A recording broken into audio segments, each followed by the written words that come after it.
വളരെ മനോഹരമായിട്ടുള്ള ambience. Only natural, not artificial. Okay,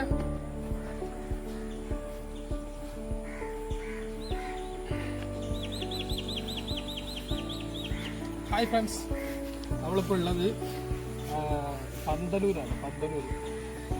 എന്താണ് പ്രസിദ്ധമായ പന്തലൂർ ഹിൽസിന്റെ തായ്വരയിലാണ് നമ്മളുള്ളത്. പന്തലൂർ ഹിൽസൊക്കെ എല്ലാവർക്കും അറിയാം, വളരെ പ്രസിദ്ധമാണ്. സ്വാതന്ത്ര്യ സമരത്തിൽ ഭാര്യകുന്നത്ത് മുഹമ്മദ് ഹാജി ബ്രിട്ടീഷുകാർക്ക് കത്തെഴുതിയ സ്ഥലമാണ്. ബ്രിട്ടീഷുകാർക്കാണോ അതോ ഇത് ഹിന്ദു പത്രത്തിനാണോ കത്തെഴുതിയത്? ഹിൽസ് അവിടെ ഉണ്ട്, നമുക്ക് ഇവിടുന്ന് കാണാൻ പറ്റും. മരങ്ങൾ, തെങ്ങുകൾ ഉണ്ടായതുകൊണ്ട് കാണാൻ പറ്റും. അതിൻ്റെ തായ്വരയിലാണ് നമ്മുടെ പ്രാന്ത പ്രദേശത്താണ് നമ്മൾ സ്ഥിതി ചെയ്യുന്നത്.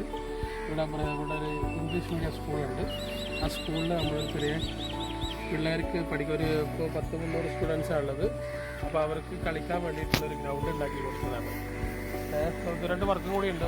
ഒന്നുകൂടി വളർച്ചെത്തിയിട്ട് പുല്ലൊക്കെ ഒന്ന് കട്ട് ചെയ്തിട്ട് റെഡിയാക്കാനുണ്ട്. നമ്മൾ പ്ലാന്റേഷൻ കഴിഞ്ഞൊരു 50-60 ദിവസമായപ്പോൾ തന്നെ എന്തായിട്ടുണ്ട്, ഇവിടെ പുല്ലുകളൊക്കെ കവർ ചെയ്ത് വന്ന് വളരെ മനോഹരമായിട്ടുള്ളൊരു പച്ചപ്പരവതാനി നമ്മളിവിടെ വിരിച്ചിട്ടുണ്ട്. ഫുള്ളി നാച്ചുറലാണ്, ഒരു കെമിക്കലും നമ്മളിവിടെ യൂസ് ചെയ്തിട്ടില്ല.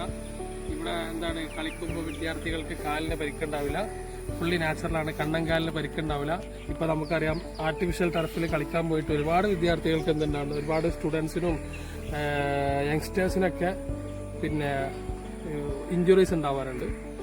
ഓർത്തോ കേസുകൾ ഇപ്പോൾ ഈ നമ്മളിപ്പോഴത്തെ ഡാറ്റ ഒന്ന് എടുത്തു നോക്കിയാൽ ഓർത്തോ കേസുകളും ഓർത്തോ ഡോക്ടേഴ്സിനൊക്കെ ഒരുപാട് കേസുകൾ ഈ നമ്മുടെ ഈ ടർഫ്, ആർട്ടിഫിഷ്യൽ ഫുട്ബോൾ ടർഫിൻ്റെ മേഖലയിൽ നിന്ന് വരുന്നുണ്ട്. അപ്പോൾ അത്തരത്തിലുള്ള ഇഞ്ചുറീസ് ഒന്നും ഉണ്ടാവില്ല. ഹൈ ജമ്പ് ജമ്പ് ചെയ്യുമ്പോൾ പിന്നെ കാലിന് പ്രോബ്ലംസോ, റണ്ണിങ് ചെയ്യുമ്പോൾ പ്രോബ്ലംസോ, വീണ് കഴിഞ്ഞാൽ പൊള്ളുന്ന പ്രോബ്ലംസോ കാര്യങ്ങളൊന്നും ഉണ്ടാവില്ല. Fully natural. അപ്പോൾ നമ്മൾ നേരത്തെ പറഞ്ഞു, നമ്മുടെ പന്തലൂർ ഹിൽസിൻ്റെ തായ്വരയിലാണുള്ളതെന്ന് സ്കൂളിന് വേണ്ടി ചെയ്ത് കൊടുത്ത ചെറിയൊരു ഗ്രൗണ്ടാണ്. ഈ സ്ഥലത്തിൻ്റെ തൊട്ടപ്പുറത്താണ് പയ്യനാടുള്ളത്. നമുക്കറിയാം, റീസെൻ്റ്ലി ഇവിടെ ഇന്ത്യയുടെ ഫുട്ബോൾ ചാമ്പ്യൻഷിപ്പായ സന്തോഷ് ട്രോഫി നടന്ന സ്ഥലമാണ് പയ്യനാട് ഫുട്ബോൾ സ്റ്റേഡിയം. ആ ഗ്രൗണ്ട് പടച്ചവന്റെ അനുഗ്രഹം കൊണ്ട് നമുക്ക് വർക്ക് ചെയ്യാനൊരു അവസരം കിട്ടി. വളരെ മനോഹരമായ രീതിയിൽ നമ്മൾ വർക്ക് ചെയ്ത് കൊടുത്തു. നമ്മുടെ ഒരു ബിഗ് പ്രൊജക്റ്റ് ആയിരുന്നു, നമ്മുടെ ലൈഫിൽ ചെയ്ത ഒരു ഏറ്റവും വലിയൊരു പ്രൊജക്റ്റായിരുന്നു പയ്യനാട് ഫുട്ബോൾ സ്റ്റേഡിയം. ഇപ്പോൾ റീസെൻ്റ്ലി അവിടെ സന്തോഷ് ട്രോഫി ഫുട്ബോൾ അരങ്ങേറി. നിങ്ങളൊക്കെ കണ്ടു കാണും, വിഷയിലൊക്കെ നിങ്ങളൊക്കെ അവിടെ വന്ന് കളി കണ്ടു കാണും. അത് ഇവിടുന്ന് തൊട്ടപ്പുറത്താണ്. നമുക്ക് വേണം, അതിൽ വേണമെങ്കിൽ ഗ്രൗണ്ട് കാണാൻ പറ്റുമോ നോക്കാം.